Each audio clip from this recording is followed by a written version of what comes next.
Assalamualaikum warahmatullahi wabarakatuh. Perkenalkan, saya Dewi Hidayati, guru bimbingan dan konseling dari SMA Negeri 3 Senayan. Sebagai guru bimbingan dan konseling, salah satu tugas saya adalah membimbing siswa yang mengalami permasalahan, baik permasalahan yang terkait dengan pribadi, sosial, belajar, ataupun kelanjutan karir mereka. Nah, untuk permasalahan yang berkaitan dengan pembelajaran, maka dari itu saya membimbing mereka secara individual sesuai dengan kebutuhan mereka masing-masing.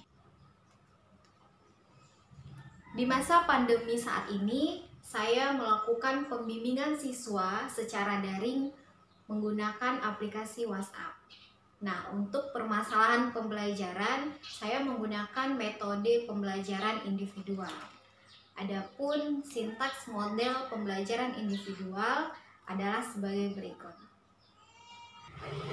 1. Rencana studi mandiri atau Independent Study Plan. Pada tahap ini, saya mengawali dengan proses konseling terlebih dahulu untuk mengetahui materi pelajaran yang mana yang mengalami kendala.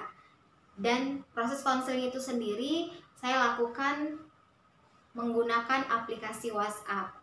Dan setelah didapat materi apa, kemudian baru dibuat perjanjian kapan kita akan mulai untuk mendalami materi tersebut. Dan saya menggunakan sumber belajar dari Rumah Belajar untuk video-video pembelajaran yang mendukung siswa untuk lebih mudah memahami materi pelajaran tersebut. 2. Studi yang dikelola sendiri atau self-direct study. Setelah dilakukan proses konseling, maka dilistkan apa saja materi-materi yang mengalami kendala. Nah, setelah itu bersama-sama siswa tentukan kapan kita akan mulai memperdalam materi tersebut. Dan juga kemudian nantinya juga ditargetkan kapan kita akan melakukan evaluasi agar tahu sejauh mana kita sudah paham materi tersebut. 3. Program belajar yang berpusat pada siswa atau Learner Center Program. Nah, saya memberikan kebebasan kepada siswa untuk menentukan materi yang mana yang terlebih dahulu akan dipelajari atau didalami. 4. Belajar sesuai kecepatan diri atau self-pacing. Jadi, kecepatan pemahaman pembelajaran setiap siswa itu berbeda-beda. Nah, saya tidak memaksakan dalam satu hari itu harus paham. Boleh, kalau hari ini tidak paham, besok diulangi lagi. Di mana letak tidak pahamnya? Nah, jadi kita sesuaikan dengan kecepatan masing-masing siswa. 5. Pembelajaran yang ditentukan oleh siswa itu sendiri atau Student Determined Instruction. Jadi, pengaturan pembelajaran diberikan kebebasan kepada siswa. Mau pakai video yang mana, sumber belajarnya dari mana, kemudian mau materi apa dulu yang dipahami. Nah, itu semua diberikan kebebasan kepada siswa untuk memilih sehingga mereka menjalankannya dengan happy, dengan bahagia, dengan begitu. Kalau sesuai dengan keinginan, tentunya insya Allah akan lebih mudah memahaminya. 6. Pembelajaran sesuai diri atau individual instruction. Pada strategi ini ada 6 unsur dasar yang meliputi kegiatannya. Pertama, waktu fleksibel, jadi bebas menentukan waktunya. Kedua, siswa boleh untuk melangkaui materi tertentu kalau ia sudah paham materi itu.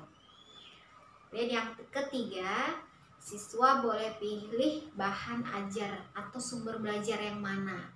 Dan saya menyiapkan video-video yang ada di Rumah Belajar untuk ia pahami dan ia pilih.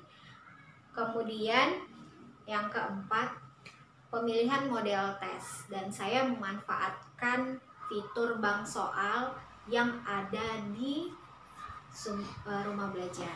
Kemudian yang kelima, siswa boleh pilih mau belajar di dalam ruangan atau di luar ruangan.